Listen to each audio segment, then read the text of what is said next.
Allons-y maintenant avec le deuxième exemple des volailles.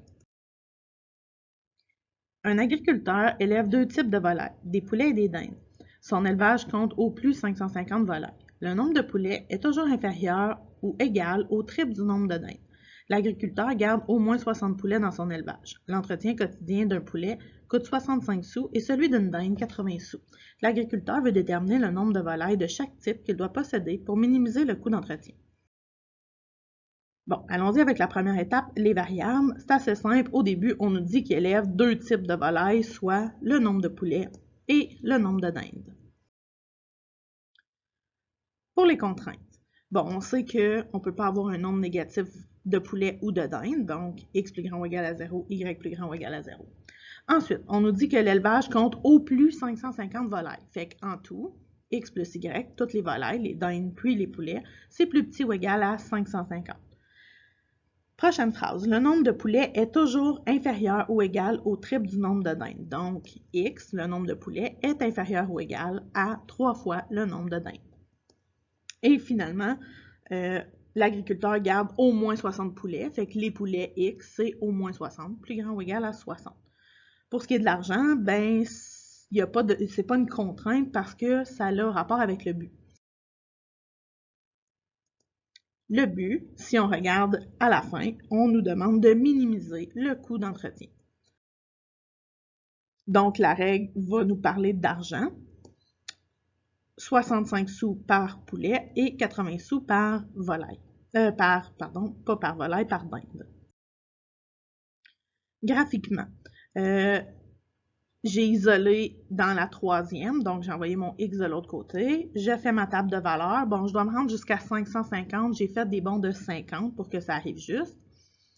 Et j'ai isolé 3y plus grand ou égal à x. J'ai envoyé mon 3 divisé.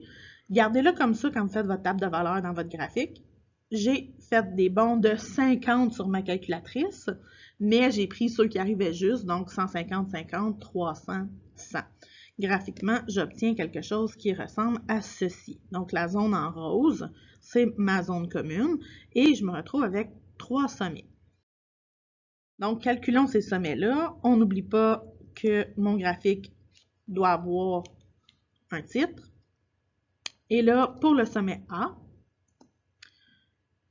x plus y égale 550 et x égale 3y. Je vais faire de la substitution, donc je vais remplacer mon x par 3y. J'isole, ça me donne 137,5. Je remplace dans une des deux équations pour trouver le x. Donc, mon sommet A, 412,5 et 137,5. Pour le sommet B, donc, j'ai x égale à 3y et x égale 60. Donc, si je remplace, 60 est égal à 3y, je divise par 3, y est égal à 20.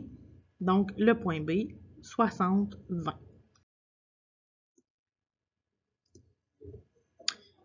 Finalement, le sommet C.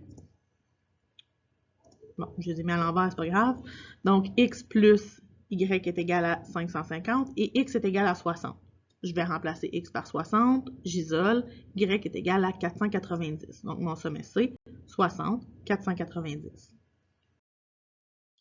Finalement, pour trouver le minimum, je dois faire ma table de valeurs, mes trois sommets que j'ai trouvés, ma règle que je calcule, et là, ça me donne pour mon sommet A 378,13, mon sommet B 55 et mon sommet C 431.